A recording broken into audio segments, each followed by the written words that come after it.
21 დეკემბერს სასტუმრო რედისონში საქართველოს საპატრიარქომ და კონრად ადენაუერის ფონდმა მოაწყვეს სამეცნიერო პუბლიკაციათა ინგლისურენოვანი კრებულის საქართველოში არსებული კონფლიქტები და მშვიდობის პერსპექტივების პრეზენტაცია. ეს არის ძალიან საინტერესო კრებული, რომლის მიზანი გახლავს საქართველოში არსებული კონფლიქტების არსის ანალიზი. ანუ ეს არ არის ეთნო კონფლიქტები, ეს არის რუსეთ-საქართველოს ომის, აფხაზეთის და ცხინვალის ეპიზოდები. ასე არის ჩვენგან კვალიფიცირებული. ამ ომს აქვს ძალიან დიდი ისტორია. ეს არის კავკასიის დაპყრობისთვის ბრძოლა, რომელიც წარმოებდა სხვადასხვა იმპერიას შორის და აქ არის ასახული გეოპოლიტიკური მიმოხილვა ისტორიულ ასპექტში, თუ რა ხდებოდა და რა ხდება დღეს. ეს არის ძირითადი მიზანი აკადემიური სამეცნიერო დებულებებით და არა ასე ვთქვათ პოლიტიზირებული დებულებებით.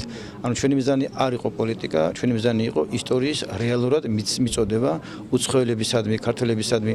ამიტომ არიან აქ დღეს წარმოდგენილი სხვადასხვა ქვეყნის საელჩოები და ამიტომაც არის აქ ასე ვთქვათ ფართო სპექტრით მოსული პოლიტიკური ელიტა. არის როგორც ოპოზიცია, ასევე ოპოზიცია და მე ვფიქრობ, რომ ამ ტიპის აკადემიური კვლევები უნდა იყოს სწორედ საფუძველი, რომ ჩამოყალიბდეს საქართველოს სწორი კურსი, როგორც საგარეო, ასევე საშინაო პოლიტიკაში. სასიხარულოა, რომ წიგნი გამოიცა ინგლისურ ენაზეც. ანუ გვაქვს ქართულენოვანიც და ინგლისურენოვანი კრებულებიც. კრებული მრავალმხრივ არის საინტერესო, იგი წარმოადგენს საქართველოში რუსეთ-საქართველოს ომის გამომწვევი ისტორიული საფუძვლების შესწავლის ცდას.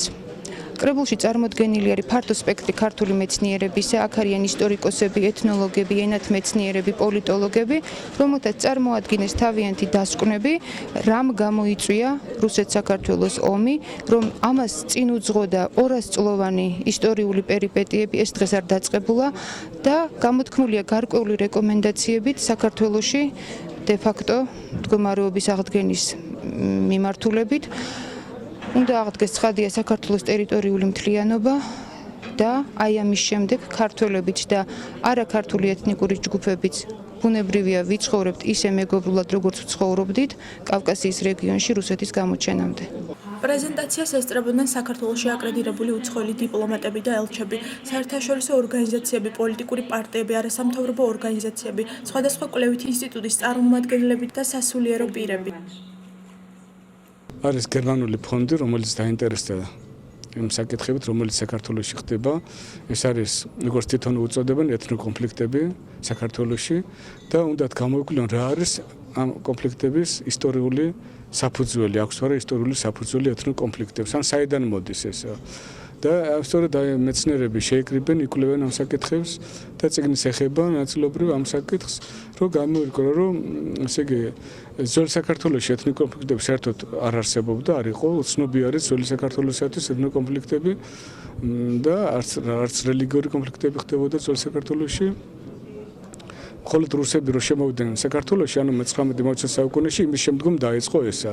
ახლა რა არის ამის მიზეზი? აღმოჩნდა, რომ ამის მიზეზი არის ის, რომ ძველ საქართველოში ყველა ამ ეთნიკურ ჯგუფს აერთიანებდა ქართული ენა და ქართული კულტურა, ანუ გაუცხოებული არ იყვნენ ქართველების საქართველოს მიმართ. მიაჩნდათ, რომ საქართველო მათი სამშობლოა და იცავდნენ კიდევაც ეს ეთნიკური ჯგუფის წარმომადგენლები. მაგრამ შემდგომ რუსებმა ქართული ენა ჩაანაცვლეს რუსულით, ქართული კულტურა უკვე აღარ ისწავლებოდა და ქართული კულტურის მაგრად დანერგეს რუსული კულტურა და ამის შედეგად ესენი გაუცხოვდნენ და ეს არის წყარო ამ კონფლიქტების წყარო ეს არის რომ ქართული ენა დღეს არ მოიცავს თელ საქართველოს. ანუ არის დიდი რეგიონები, სადაც ქართული ენით ჩვენ ვერ გავიკვლებთ გზას, კიდაც ქვემოქართში ვთქვათ ქართული ენის აგრად არის რუსული ენა, ხალხმა რუსული იცის, ვთქვათ ჯავახეთში და ასე შემდგომ. ანუ თუ ამ რეგიონებში საერთოდ ქართული კულტურა და ქართული ენა არ გავრცელდება, კოლექტივი კვლავ გაგრძელდება, ანუ იქნება კვლავ გაუცხოება.